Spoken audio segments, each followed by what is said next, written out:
aujourd'hui, nous sommes en janvier 2026. Si on regarde les 12 derniers mois, on peut voir que nous ne sommes plus dans un marché de niche. Il y a vraiment une échelle institutionnelle que nous avons atteint pour le marché des cryptoactifs. Je vous donnerai quelques chiffres. Par exemple, on voit que sur l'année 2025, on était à 19 trillions en volume spot. Là, en revanche, où on a vu l'entrée de ces acteurs un peu plus sophistiqués, c'est avec l'arrivée des dérivés, puisque le marché dérivé crypto en 2025, on parle de 81 trillions en termes de volume, donc beaucoup plus important que le marché spot. C'est là où le prix se construit. Et autre élément important, c'est on a beaucoup parlé de stablecoin en 2025. Et en effet, quand on regarde les volumes de stablecoin, on a été à 33 trillions. Pour vous donner un élément de comparaison, Visa était à 17 trillions. Donc on a dépassé un acteur traditionnel tel que Visa sur les stablecoins qui sont utilisés comme paiement, comme manière d'on-ramper de l'argent dans l'écosystème crypto et d'off-ramper également. Tout ça pour dire qu'on est passé à l'échelle. Et donc ça, c'est important parce qu'on a vu ces acteurs plus sophistiqués entrer sur le marché. Au début, on a commencé avec le spot. Si on repart Bitcoin, livre blanc en 2008, début des activités en 2009. En 2015, on a vu Ethereum arriver, et puis depuis, aujourd'hui, on a plus de 10 000 tokens crypto en activité. Cependant, on voit que ce marché reste hétérogène. Quand on regarde la liquidité, quand on regarde les activités du marché, on a vu que les choses se structurent pour Bitcoin et Ethereum. Il y a eu l'arrivée des ETF, puisqu'on a des dérivés, on a des produits structurants, si je puis dire, qui ont attiré ces investisseurs plus professionnels. En revanche, sur les tokens avec une capitalisation boursière plus petite, qui est le cas pour la plupart des tokens aujourd'hui, on reste sur un marché très hétérogène où la liquidité est fragmentée. Il y a une chose à savoir si vous traitez de la crypto, contrairement aux actifs traditionnels, on n'a pas une ou deux bourses sur lesquelles on traite. En crypto, il y a plus de 100 échanges, 100 bourses digitales disponibles, centralisées, décentralisées, qui n'aident pas de ce point de vue-là. Donc aujourd'hui, où est-ce qu'on est ? On est passé à l'échelle. On a une demande institutionnelle avec plusieurs types de produits spot, dérivés, ETF, ETP, etc., qui sont à la disposition des institutions pour traiter cet actif. En revanche, en fonction du token que vous allez vouloir traiter, on est sur des marchés qui sont complètement différents. Je tiens également à rappeler que les marchés sont globaux et 24 heures sur 24, 7 jours sur 7, qui est différent des marchés traditionnels, je dirais, pour les comos, FX, etc., que vous connaissez aujourd'hui. Donc, un vrai enjeu, une vraie opportunité. On n'est plus sur de la spéculation, comme tu le disais un peu plus tôt. On a une opportunité avec cet actif qui est très attrayant pour les nouvelles générations notamment. Cependant, on garde une certaine hétérogénéité entre les actifs à forte market cap et ceux qui sont plus faibles. Cyril, le point de vue d'un banquier. Effectivement, beaucoup de clients veulent nous voir parce que les banques traditionnelles, les actes traditionnels, le foot crypto, on avait effectivement ces biais autour de la spéculation, autour des problématiques de protection du client, de blanchiment d'argent.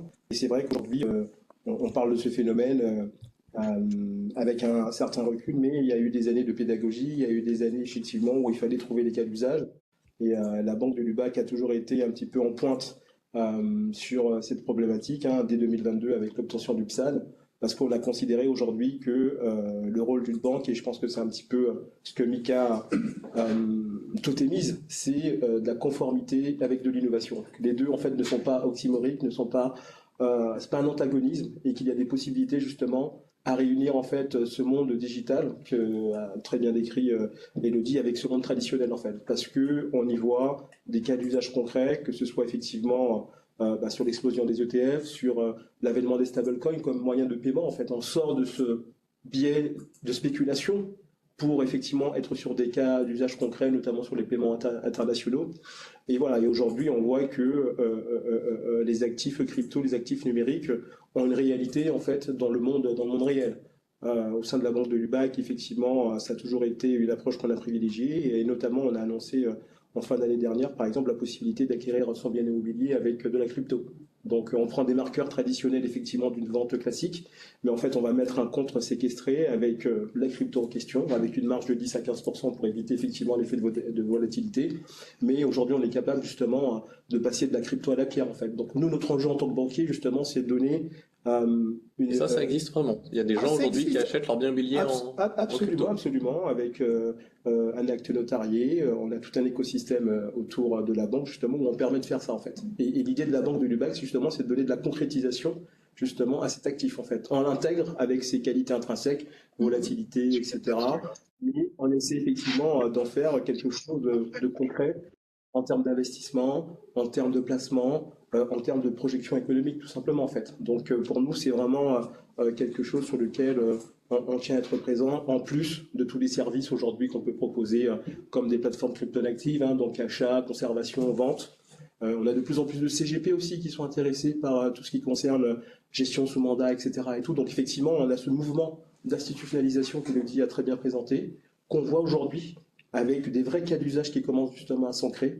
Et donc, avec cette projection, j'ai envie de dire, enfin, ça y est, il y a le take-off, il y a le décollage, effectivement, sur ces sujets-là, en fait. Et on voit le mouvement aujourd'hui avec d'autres banques qui suivent un petit peu le mouvement, ou qui ont été précurseurs sur certains domaines. Je pense à Forge, je pense aussi à KCIS, etc. et tout. Mais enfin voilà, nous, au sein de la Banque de Lubac, on a toujours eu cette vision de bout en bout, où aujourd'hui, du paiement, en passant par le crédit, en passant par la conservation, en passant par la tokenisation, le staking également, on arrive justement à proposer une offre de service qui correspond à des besoins, en fait, d'acteurs institutionnels. Et peut-être, juste avant de passer à la suite, je voulais faire écho à ça parce que des fois on oublie, parfois on se dit à quoi ça sert la crypto. Et on oublie que c'est une pierre angulaire de ce nouvel écosystème financier qui est en train de se construire. On connaît dans les années 90 avec l'arrivée d'Internet l'échange d'informations. Avant on écrivait des lettres, des courriers, maintenant on a Internet qui permet d'aller beaucoup plus vite.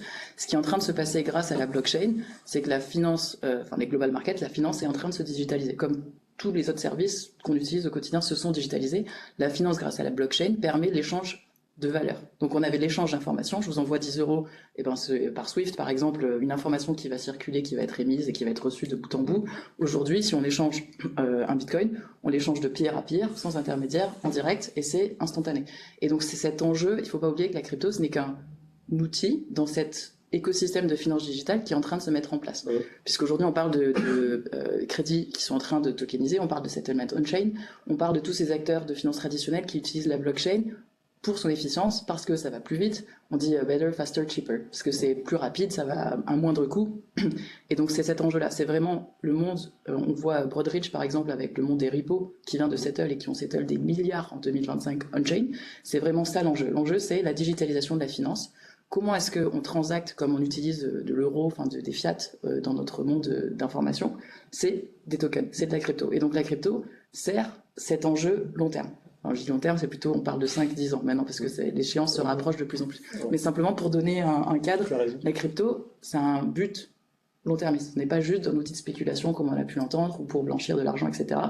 Il a fallu du temps pour que cet écosystème gagne en maturité, mais l'enjeu final, c'est la digitalisation de la finance.